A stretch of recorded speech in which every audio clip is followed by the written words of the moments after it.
मैं अयोध्या नरेश दशरथ पुत्र एवं प्रभु श्री राम का अनुज लक्ष्मण महापंडित महाज्ञानी रावण को गुरु रूप में सादर प्रणाम करता हूं। आयुष्मान भव लक्ष्मण।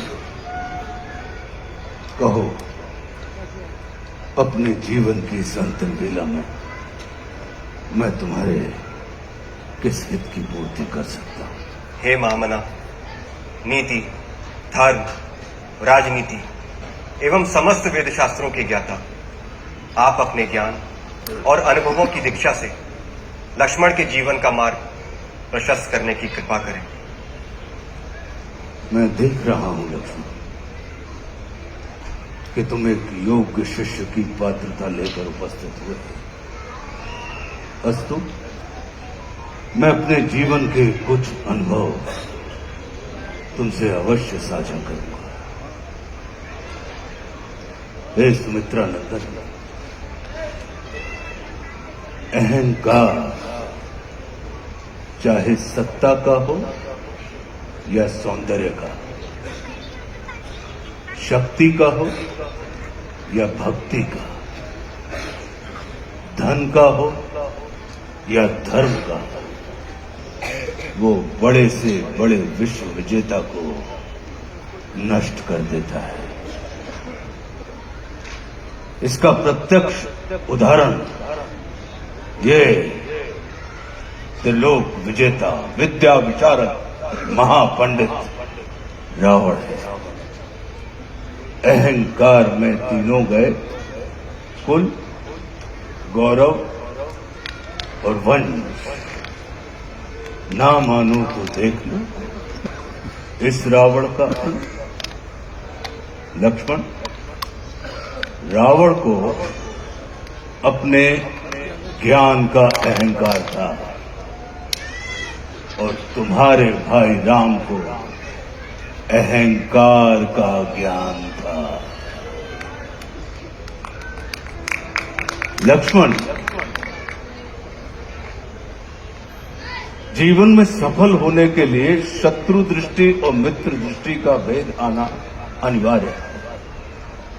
मित्रता भले ही अपने समतुल्य या अपने से निम्न स्तर के व्यक्ति के साथ कर लेना, किंतु शत्रुता सदैव अपने से योग्य व्यक्ति के साथ ही ठानना, क्योंकि ये जगत हमारे व्यक्तित्व का आकलन हमारे मित्रों को देखकर नहीं, हमारे शत्रुओं को देखकर लगाता है। जितना बड़ा और गरिमापूर्ण हमारा शत्रु होता है, उतने ही बड़े और गरिमापूर्ण की ख्याति को हम प्राप्त होते हैं। देखो ना, इस जगत ने जो कुछ राम से जुड़कर प्राप्त नहीं किया, उसे रावण ने राम से लड़कर प्राप्त कर लिया। लक्ष्मण, वे हमारे शत्रु ही होते हैं जो हमारे अंदर सुप्त पड़ी हुई ऊर्जा को जागृत करने का कार्य करते हैं। हमारा शत्रु ही होता है जो हमें असुरक्षा से निकालकर सुरक्षा में जाने की प्रेरणा देता है। वो हमारा शत्रु ही होता है जो हमें अपने सीमित वृत्त से निकालकर अपने वृत्त को असीमित करने की प्रेरणा देता है। इसलिए शत्रु तिरस्कार का नहीं, नमस्कार का पात्र होता है। कभी अपने शत्रु को नमस्कार करके देखना, वो तुम्हारा परिष्कार कर देगा। लक्ष्मण, जैसे शरीर को संचालित करने वाला मस्तिष्क आकार में शरीर से बड़ा नहीं होता, गज को संचालित करने वाला अंकुश आकार में गज से बड़ा नहीं होता, वैसे ही व्यवस्था को संचालित करने वाले व्यवस्थापक को कभी भी व्यवस्था से बड़ा नहीं होना चाहिए। ये सारा नीति ज्ञान तुम्हारे भाई श्री राम तुम्हें स्वयं दे सकते थे, किंतु उन्होंने तुम्हें मेरे पास भेजा। जानते हो क्यों? लक्ष्मण, मेरी संस्कृति असुर की है, लेकिन मैं प्रकृति से एक तपस्वी हूं, साधक।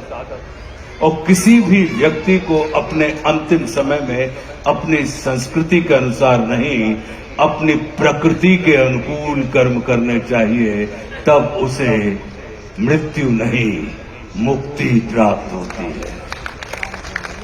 और राम रावण को मारना नहीं, तारना चाहते हैं।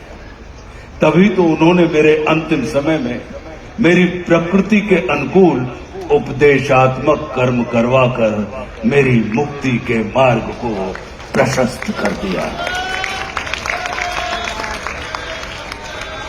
आने वाले समय में ये जगत कहेगा कि त्रिलोक विजेता, विद्या विशारद, महापंडित रावण की पराजय का एकमात्र कारण है कि उसके पास लक्ष्मण जैसा भाई नहीं था।